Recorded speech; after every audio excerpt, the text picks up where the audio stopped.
All right, everybody, welcome back to the podcast. Today is Sunday, so it is Sunday reset day.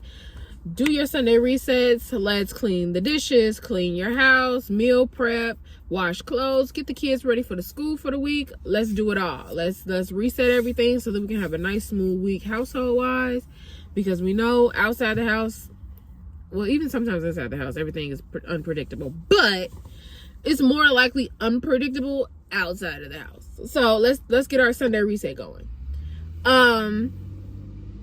So I went to see my therapist this past Friday.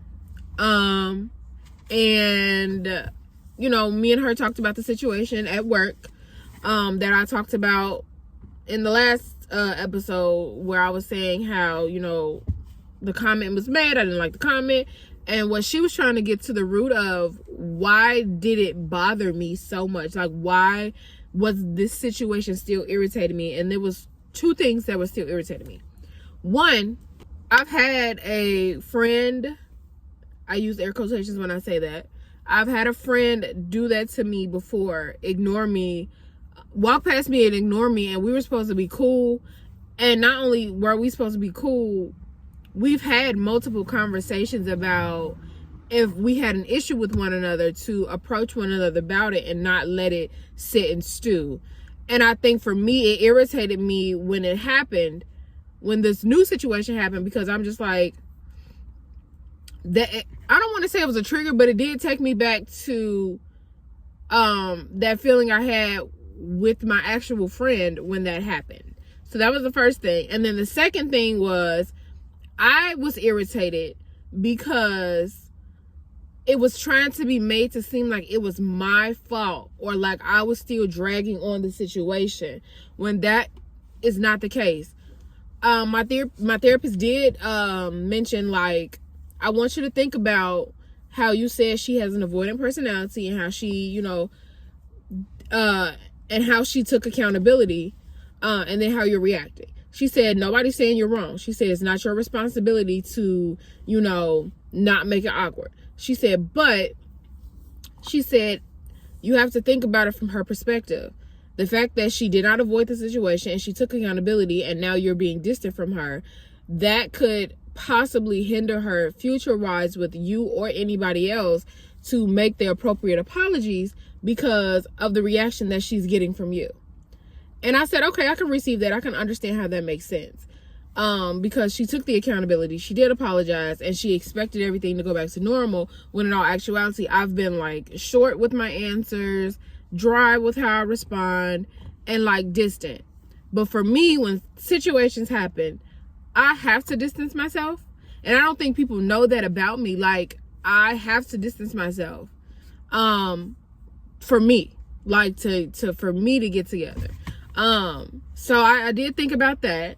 So people, from the words of my lovely, amazing, pretty therapist, if somebody takes accountability, if somebody apologizes for the situation and you accept the apology, but you still act funny towards them, keep in mind that your reaction could hinder their growth in a way, because although you are entitled to feel how you feel, and although you are entitled to react how you feel you need to react, they, based off your reaction, they may never apologize or take accountability or not be avoidant of a situation based off how you respond to them, and because they can see it as punishment versus you just needing time.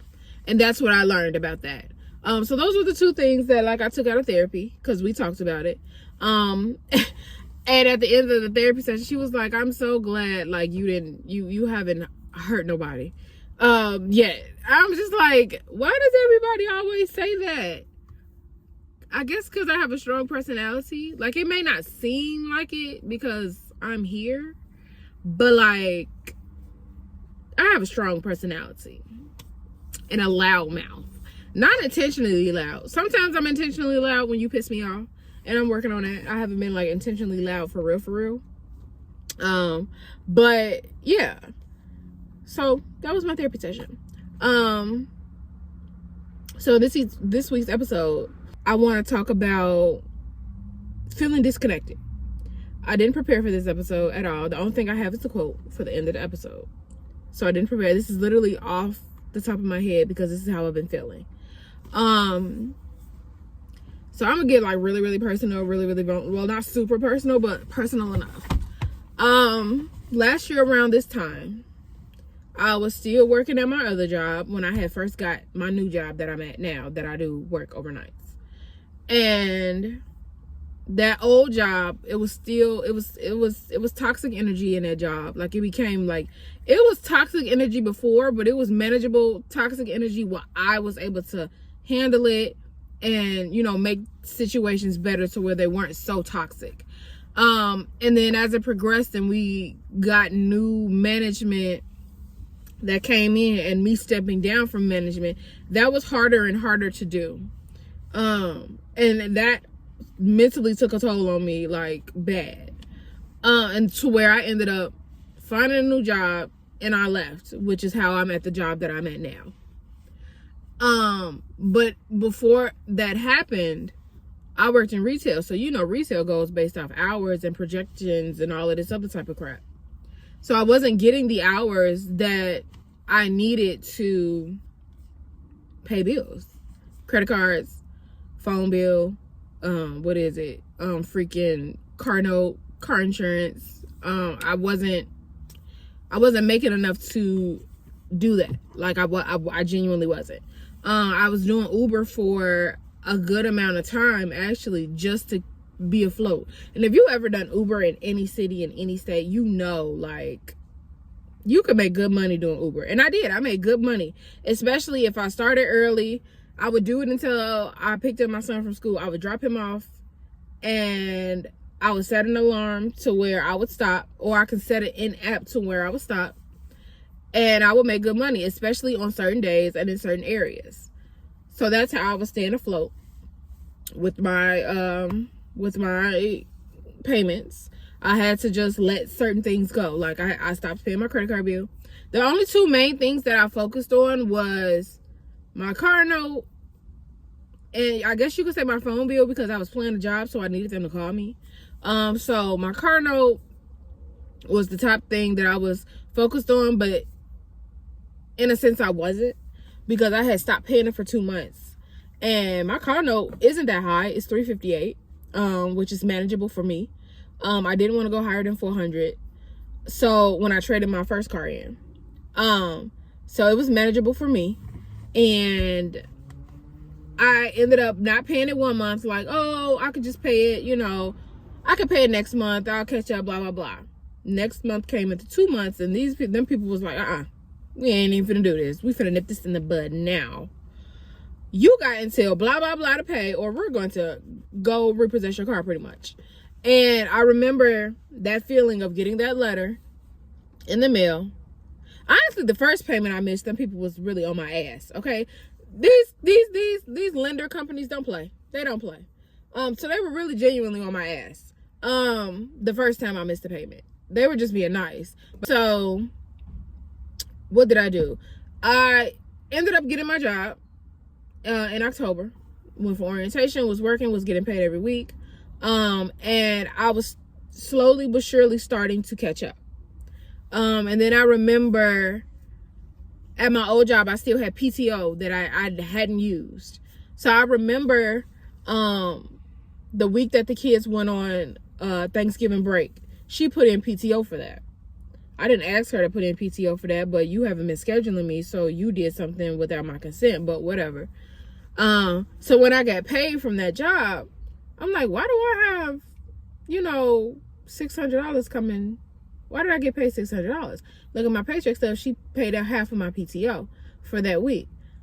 That was the best thing that she could have ever done for me in disguise. Even though I did not like her and I was trying to make an issue of it, I think that was a blessing in disguise in a way, because I was struggling to stay afloat. I remember, I think not the first 2 paychecks that I got from my new job, but the second 2, I could not spend any of it. The only thing that I was able to spend was gas, so I can get to and from work. I did not spend anything extra. I made sure I had the necessities as far as like feminine products, soap, all of that. I made sure that I had it. because I could not spend anything extra. So the first 2 paychecks, I made sure that I was able to get the necessities, and then I made sure to put cash aside because my gas doesn't really run low, not for real, unless I'm going like extra places. I don't know if other people do this, but I map out my gas for the week, and like how distance and all of that. So I knew how much my gas would be. I did not go to the store unless it was on weekends anyway. So I never factored that in because I would always get gas Sunday when I was going back home from the store. So I didn't really need to factor that in. And the gas station is literally like right up the street from my house. So like I was spending no gas to get home. It was a 2-minute drive. Or I would, if I honestly needed to, I probably would have Ubered to get the money. Like something quick, like a quick $20 or something. But that's neither here nor there. So those next 2 paychecks, I saved them and I paid my car note off. And then when I got paid from my other job, my previous job, and I had $600, when I tell you that was such a huge ass weight lifted off my shoulders, where I was like, okay, I can breathe.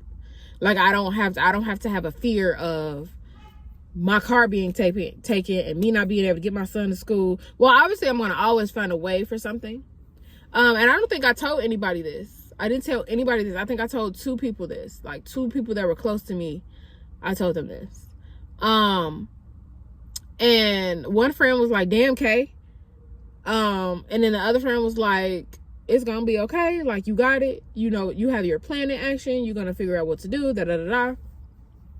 And I don't think I told another friend until after like everything had settled. Like everything until the dust like had settled. And he was like, you know, I would have gave it to you. I said, I know I would have. I said, that's why I said, I know you would have. That's why I didn't ask you. That's why I didn't tell you. I said, because you would have gave it to me this time. And then I would have felt like, okay, if I were to ever get into another jam, that I can come back to you and ask you for money. And I didn't want to get in that habit. I got myself in this. I have to get myself out of it. And that's what I did. I got myself in this. So I got myself out of it. With no help. Now, granted, obviously, you don't have to go the route that I went. But I say all that to say is I was disconnected last year. And I think that also played a part in like how I was reacting to people emotionally, especially at my new job. Like, yes, it was traumas. Yes, it was trauma and triggers from my previous job that I was experiencing. But also it was personal that I was experiencing. In my personal life of like me having to be a mom, figure this shit out. So I was like very much so disconnected, in a sense of fear. I was disconnected in a sense of fear of what's going to happen, what could happen, this could possibly happen. Like, I kid you not, every single day for those 2 weeks that I had to wait to get my second or to get my 4th paycheck from my job, because I get paid weekly. So every single day for 2 weeks, I was praying that them people did not repossess my car because I did not pay by the date they said. And after that date passed, they did not phone call. Well, they were still calling me, but they didn't send any more emails or another letter. And I'm like praying to God, literally, that they did not take my car. And then when I got that second paycheck, and that paycheck was decent, I was like, okay. I mean, I got that 4th paycheck, and I'm like, okay, this is a decent ass paycheck. I can combine these 2, and this is what it is. And I think what's crazy is I still had a little bit left over because I had missed 2 payments. I wasn't able to split the shit up and pay it. When you miss a payment, they don't allow you to do that. So what I do now, and I'm gonna do a whole separate episode on financial literacy. And like what I wish I knew in my early 20s, well, going into my 20s and all of my 20s, like that was a fucking learning experience. So now me going into my 30s next year, I'm gonna fucking know, like, now me going into my 30s, I fucking know what works for me. So I was disconnected in that way. I was disconnected from my friends. I was disconnected, like, even from me. I obviously couldn't disconnect from being a mom because I had to be a mom. There was no excuse. I had to get that done. Like, but everything else, I was so much disconnected from. Like, I remember people would text me. I would take days to text them back. And then too, obviously I was in a new job and I wasn't used to working overnight. So I was always also tired. So I was adjusting to that as well. But I disconnected so much, like so much. And the disconnection was me trying to figure it out for myself and fear, because I didn't know what was going to happen. And I didn't know how I was going to get myself out of the hole that I essentially put myself in by not managing my money well. Well, it's not even by not managing my money well. It was because of my working situation. So that's what that is. So now currently it is now October again, and I'm feeling the same way I did last year, but it's not fear that I'm feeling. It's not a disconnected fear. It's a disconnected hustle, if that makes sense. Because I have goals that I want to reach. We're in October, so I'm not really counting this month because we're in it. But there are 2 more months left in 2024. And the progress that I have made within myself, the progress that I have made financially, the progress that I've made as a mom, I am so proud of. Because a year ago, I was not here. A year ago, I'm not even gonna say I'm put together, but I wasn't this stable. I don't even want to say afloat, because afloat means you still barely managing, and I'm managing, like healthily managing, figuring it out. And I'm proud of myself for that. But I think right now, currently, I think my disconnect, especially from people, is I'm in my head. Like, even when I'm at work and I sense like people want to talk to me, they want to have conversations with me, I'm dry with them. Like, yeah, I kiki here and there, like towards the end of the night or whatever the case may be. But like, when I first get to work and like I'm about to go into my truck and I'm going to start loading, I really don't even want to be bothered, because I'm mentally in my head, literally trying to figure things out. And then when I leave work and get home, whatever was going on mentally in my head, I'm writing it down in my journal to like make sense of it. I never read my stuff. I read my journal entries back. I think I want to wait from a year from now, from where I started, to read like everything back to see like if I've grown. But I write it in my journal, and whatever's in my head, however it flows, and I catch myself changing the conversation as I'm writing. Like, I'm talking to a person and I change the conversation as I'm writing for whatever is popping into my head, but it's meshing with the main topic. And I love that for me, for one. That really shows like the ADHD in me not only is like live and prevalent when I'm talking to people, but also when I'm writing, and that's crazy. But yeah, the disconnect that I've been feeling is just like, I don't want to be around people, but unfortunately I kind of have to be when I go to work and stuff like that. But like my disconnection, I feel like it's a hustle. Like, it's something that I need to get done, something that I need to accomplish, the goals I need to write down. I also want to accomplish like doing things by myself. Like, I don't know what it is. Like, I feel like you reach a certain level of self-confidence if you can go sit in a restaurant by yourself and be eating and just be chilling. Like, I don't know what it is about that that's so freaking scary for me, but it is. But I said this week, guess who gonna do it? Me. Because this week, I'm going to go. I'm going to have my notebook. I'm going to have my purse. I'm going to have my stuff to edit my stuff, my computer, all of that. And there's this cute little coffee shop that I've been wanting to go to. It ain't really no parking over there, but I'm going to figure it out. And I'm going to go and I'm going to edit my video this week. I'm going to write down what I want my goals to be for the rest of the year. How much money I want in cash by the end of the year. Like, I also lost motivation for like my business. Now, I still have my website up, KennedyKaysHair.com, if you want to check it out.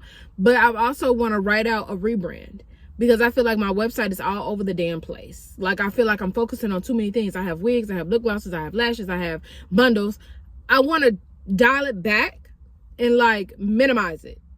I want to dial it back and like focus on certain things, and I don't know what those things are yet. I know wigs will always be a part of it, but I think the type of wigs will be different,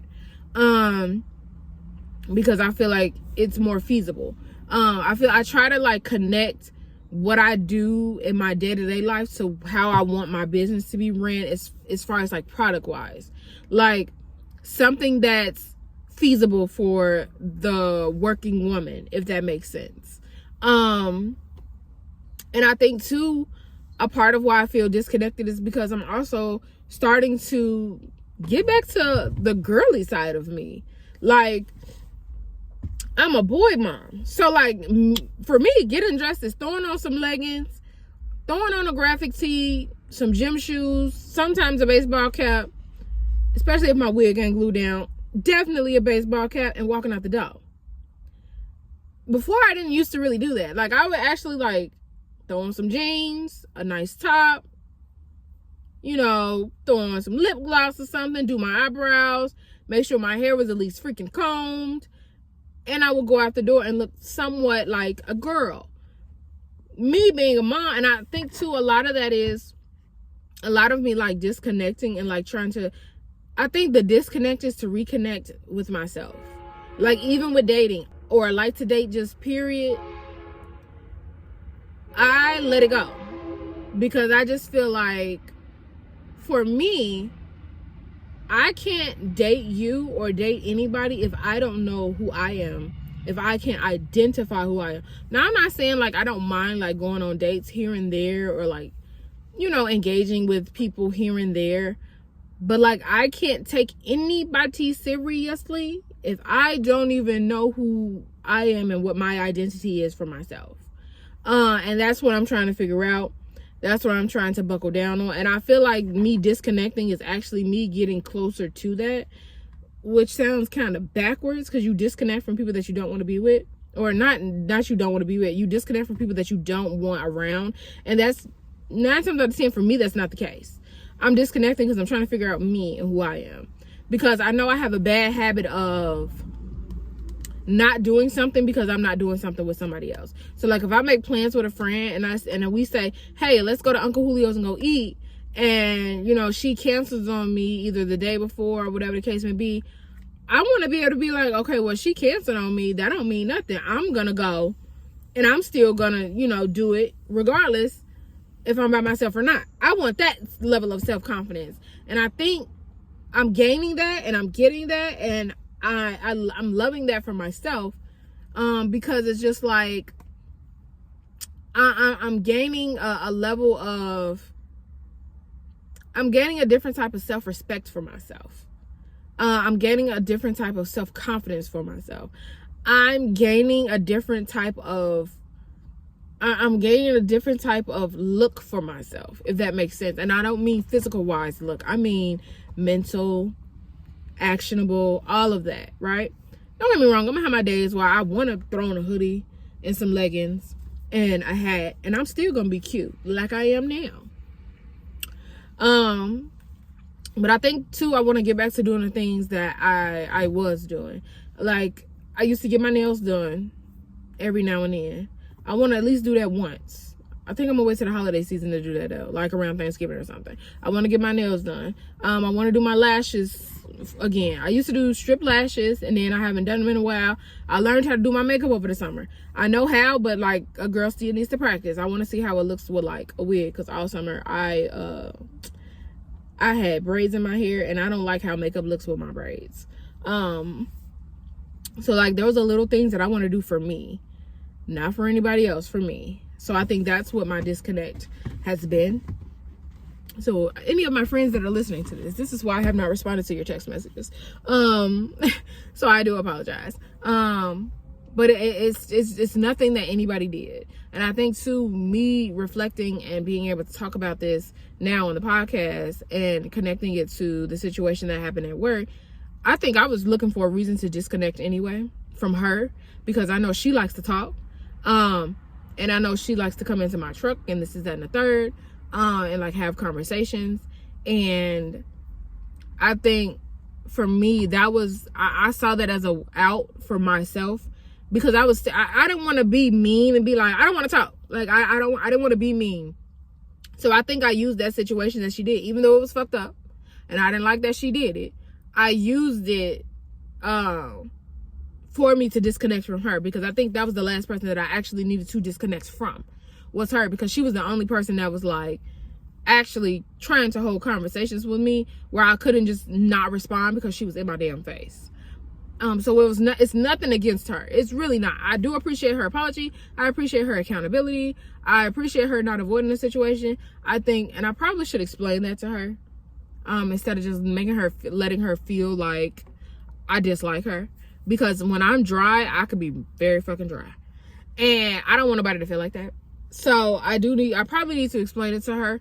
And I'm going to explain it to her possibly tonight, or I'll just shoot her a text message. And then go from there. But that was today's episode. So we will now go into our quotes. Every now and again, and more often than not, disconnect. Disconnect from everything that doesn't light a fire in your soul. Set down your phone, shut off your computer, tuck away your planner, and reconnect with everything that does light a fire in your soul. Spend time in nature to acquaint yourself with the towering trees, the soft grass, and the mirroring lakes. Spend time with the ones you love without distraction. Be with them with only intention of simply being present with them. Spend time reading or painting, walking or dancing. The things that slow down time for you and allow you to reconnect. And that quote is from Nikki Banas. So, thank you guys so much for listening to this week's episode. Don't forget to do your Sunday reset. I do not see the lady this week. So, happy Sunday. Bye.